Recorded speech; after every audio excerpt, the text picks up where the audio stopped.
So what actually happens is when you run a Docker container, right? So Docker is already having an image, right? Is already Yes. having an image which is having this. On top of the image, what happens is Docker actually gets a so let's say I created an Ubuntu image, right? For this, I need to explain it to you in a different way. So give me a minute. So this Docker container has an image, right? Now this image you saw has multiple layers, right? Layer 1, layer 2, layer 3. Let's say my Ubuntu image has 3 layers. Just for sake, we'll see how these layers are being created in the next class, but let's consider there are these layers. So when you actually run a container, layer 4 is created, right? And if you go inside the Docker container, let's say you create a file with vi or touch or you echo something and all of that happens, right? So if let's say you create a file, that new file is actually stored on this layer 4. Layer 4 is where all the files are stored. So far so good. What is the command that we ran? So that is docker run hyphen let's say hyphen it for interactive mode -it. This is Ubuntu. Ubuntu is the image, and I said bash. This is the command that I ran, right? So this all the files that you create are written in layer 4, which is a temporary layer that is created. What actually happens when you delete or stop the container? Not even stop. Let's say you do a docker rm of the container id of the container. What happens is this layer 4 is deleted. This layer 4 is deleted. And if you again run the docker container, a new layer 4 is created, which is not having all of this data. Something similar happened to us with Jenkins. Something similar happened to us with Jenkins. Something similar happened to us with Jenkins, wherein when I said Jenkins run, we did all the initialization, all the plugins and everything were downloaded. So all of this was downloaded. We actually gave the user ID password and actually created a job and ran it, right? But when I did a docker rm-f for the Jenkins container,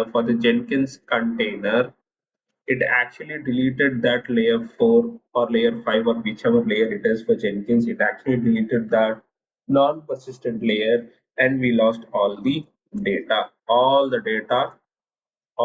DADA data got lost. Now, what is the solution for this?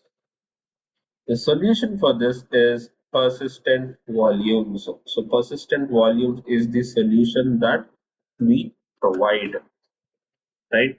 Now, what is the so persistent volumes is what has to be used in order to save our day. Now, these persistent volumes can be actually created in 2 ways. You could either provide the folder structure in Linux. You could actually provide the folder structure to map it to that of a container, or you could create something called as a Docker volume. I've not created a Docker volume. I don't have the slide for Docker volume create, but let's actually do that. So Docker PS, I'll just stop this container. I don't want it, so I'll just get rid of this. Right, this is gone. Right. So there is something called as volumes. Nothing but Docker volume list is actually going to give you the list of Docker volumes that I have. So let's create a Docker volume. Docker volume create create. I call it as my Jenkins, and the volume has been created. Now when I am running Docker, that is Docker run hyphen d hyphen p8080. Let's do with 8888 to 8080, right? I'll say this hyphen v. I'll map this thing to where Jenkins underscore home is what I believe it is, but let's get a confirmation with the Docker. with the Docker readme. So here if you see where Jenkins underscore home is where you need to map it to, right? So I am going to map it to this, that is where Jenkins underscore home, and I'm going to provide the image which is Jenkins, and that's it. The only thing that we are missing is that hyphen restart thing. So let me also copy this and put it somewhere over here. So the hyphen restart should be before the image, right? So here, if you now do a docker hyphen ps, you see that the container is running. This time again, if you load, it is again going to ask you for the initialization and everything, but hopefully this should be the last initialization that happens. So docker exec hyphen docker exec, I want to do it on this container, I want to do this cat, and I want to actually read this file. So that's it. This is the entire thing is the administrator password or the initialization password that is needed. I don't want to do save that. Install plugins, and it is going to do all of this for you. So it is going to install all the plugins for you. Hopefully should take almost all the same time it took last time, but you never know when things go wrong in IT. Now once this initialization finishes, I would be setting up the admin account, and then we'll be creating a job again, and we'll be running the job 1 or 2 times, and then we'll try to delete the entire container over here, and then try to relaunch the container and see if the data is still there or not. That would be our uh, so this is almost completed. ADMIN, ADMIN, ADMIN, ADMIN, ADMIN at gmail.com. Save and continue. Localhost should be fine. Save, finish. Start using Jenkins. Create a job. Let's call it as demo one again. I'm going to create a freestyle project. Going to click on OK.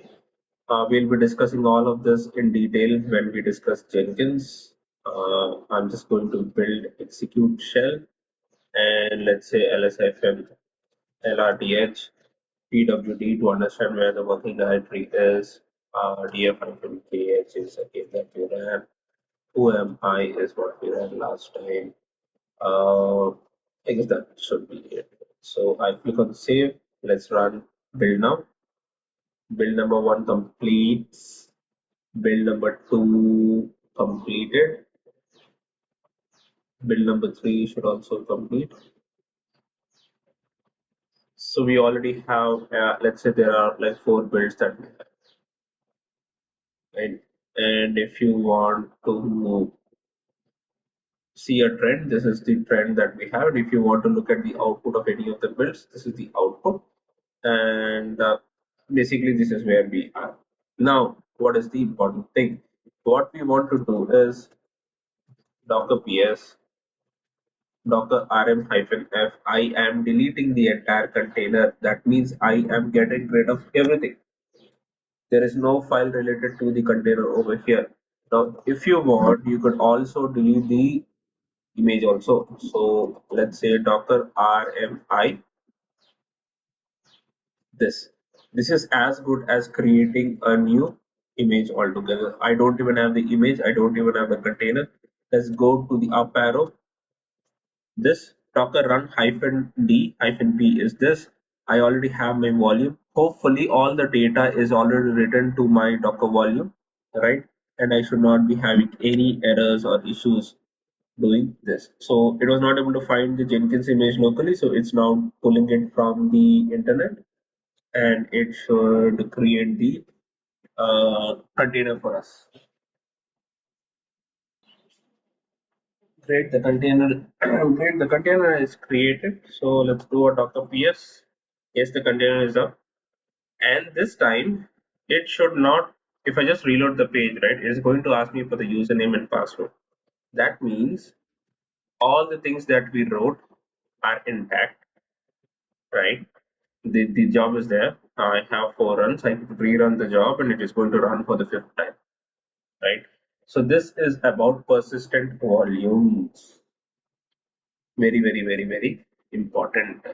Let me do a history because I want to give you the commands for creating the volume as well in the slides.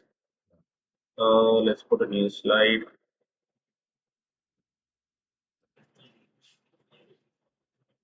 Docker volume. This is number one. And then the command is this. And then the command to actually test it out is this, right? So Okay. this is what we have. Make sure that we practice a bit, but this is persistent volumes. In order to retain the data, which is added to the Docker container at runtime, we need to map the volume to the container. This could be a Docker volume, like we did, or it could be some folder path on the host. Now, this folder path on the host is something which is very difficult to make it work in a Windows setup because it needs that additional configuration which I was talking about.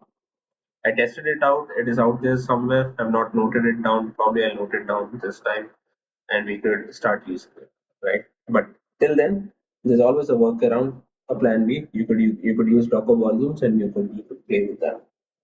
Okay, so this is one way of doing the stuff. Okay, so with this, we can pause for today and let's continue to be continued for day three, right? Oh, I'll just yes. finish that. So day three will continue from here. Okay, make sense? All right. Yeah. Right. So we are almost out there. I would say there are maybe two more classes for Docker left, and we should be able to finish that off, right? So maybe two or three classes for Docker, and we would be able to finish things off. Uh, and then we'll start. Then we'll again focus on Jenkins a bit more. We'll try to create more jobs, create a pipeline, try to run Terraform from it, and see how it functions and stuff like that. And then we'll go into Kubernetes, and then we'll go into Ansible, and that would be the end of our collaboration, right? So that's the timeline.